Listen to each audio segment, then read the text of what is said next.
huge installation space, coming in from the cold and being taken into this very still chilly environment, but in a setting that appears warm. Basically, the artist who installed this had set up a huge fake sun on the ceiling.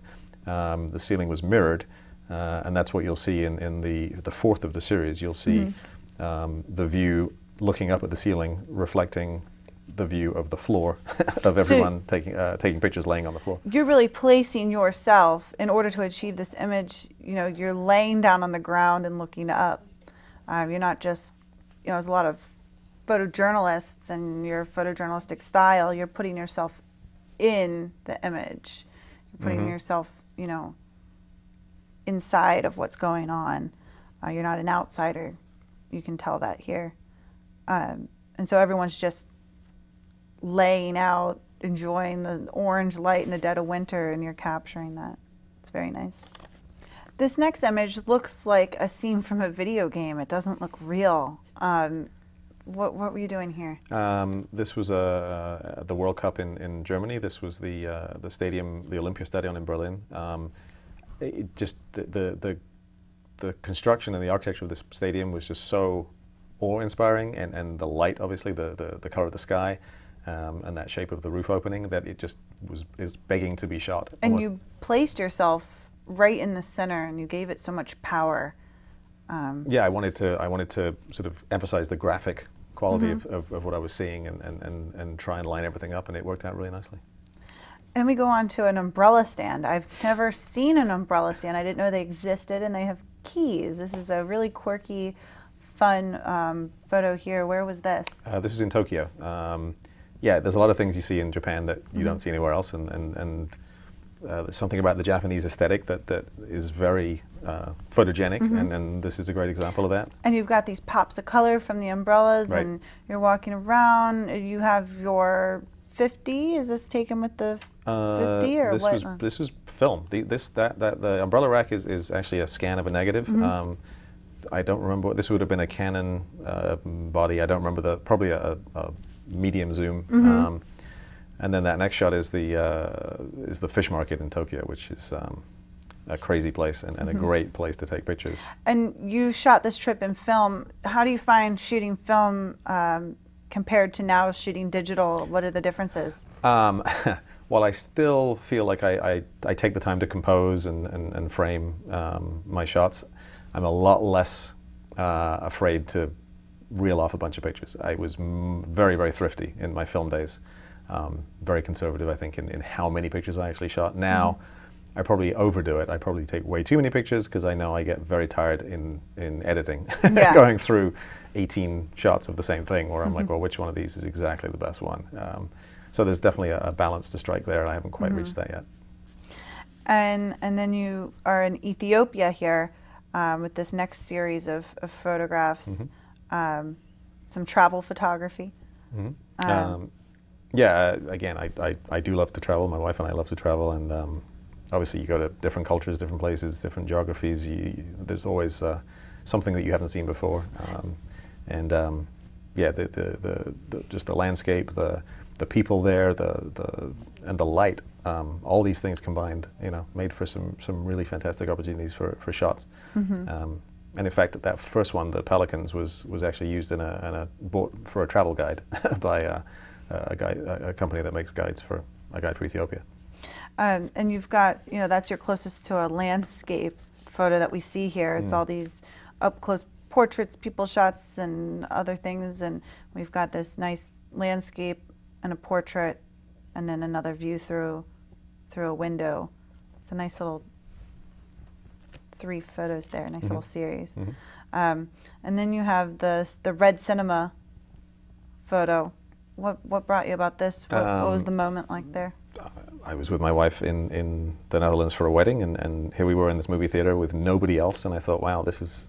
And again, you don't see sort of red upholstered seats that often in movie theaters. They're all kind of... With the lights on? Either bland, with the lights on. They're all kind of bland and boring usually, unless they're older.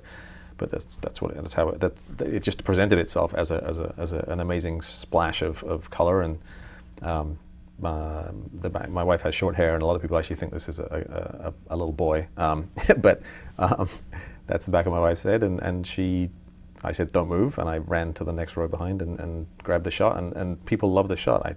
So we go from a pose shot right into an image you got in Kathmandu, the second ever election that they've had. You were there, you know. What was this moment like for you? Pure, well, not pure happenstance, but I happened to be in Nepal on a sort of day trip out of New Delhi, and wandered along the street and came across this impending celebration, and this victor, this political candidate who'd won his seat, emerged from his home to this rapturous welcome from a crowd, and everyone started celebrating, and I just happened to be there. I was the only non-Nepali in the vicinity. So this is how important it is to always have your camera with you, and to quickly be able to capture an image like that, you know, almost on cue. What kind of settings are you using? For that, again, like you said, it was sort of, I mean, I was prepared, but I may have been on, I'm sure I was on aperture priority, which is what I usually shoot, and I try and just leave my camera on f5.6 or f8, and here I think I even had the pop-up flash on my film camera. This is film, whatever my Elan 7 or whatever, or Elan, I forget what my models of Canons were back then. Yeah, and then we move on where you're in the middle of this flood that's happening in El Salvador, and what's happening here with this next two photos? Again, sort of one of those situations where you don't want to be in this situation, but there you are, and you have your camera. We had to be airlifted out of this town in El Salvador that got affected by this massive flood, and here I was on a helicopter and getting out of helicopter, and it just presented itself as a photojournalistic opportunity. Very powerful images. Yeah. And then everyone remembers Snowmageddon a couple years ago. Yeah. And another snow image that you have where you've gotten it before it's been, you know, turned all desecrated. mucky. And, yeah. Right. And you're in the middle of the street. Yeah, this is right outside my apartment. And again, I love this contrast of beautiful patterns of either solid patches of white or patterns of white with a splash of color, and trying to balance those out. Meter that in the snow with all that white. I did a couple of. I think I had a couple of takes just to make sure. But you know, you compensate for the white. You want the white to be white, not gray. That's always a challenge with the very light or very dark subjects.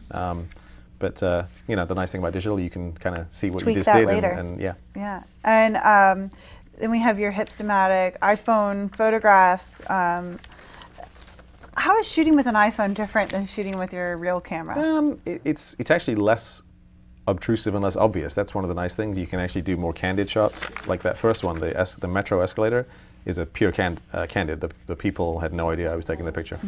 And the second one obviously is posed. I had this guy pulling up next to me with his dog on the bike, and I just said, "Can I take your picture?" And he nodded. He didn't. I didn't even hear his voice because he had the helmet on. But it's really nice to have a camera easily accessible to you at all times. I used to carry a point and shoot with me all the time.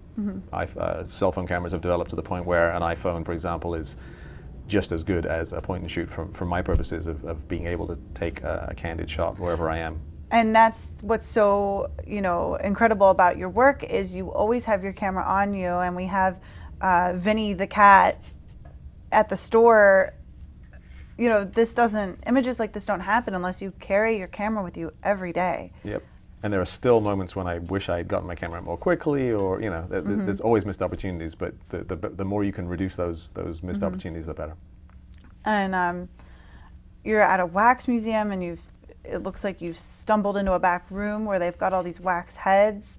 How did you achieve that really narrow depth of field there? Yeah, so I was actually in a storage room, which I don't think I was supposed to be in. Hopefully those folks aren't watching this. But yeah, I didn't want to overwhelm the picture with a bunch of in-focus heads, so I narrowed it down to as small an aperture as I could, and focused on one face that wasn't quite in the center, and it worked out really nicely. And then you have a metro photograph of zombies.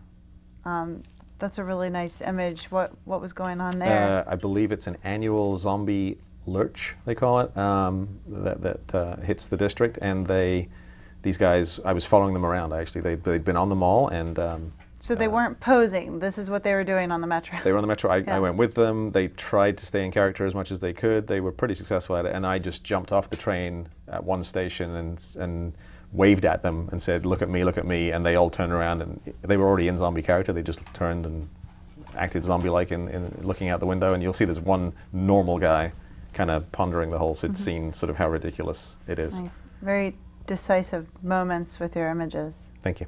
For more information about James Calder's photographs, please contact him using the information on your screen.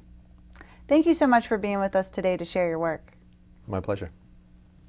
Join us next time on Behind the Lens.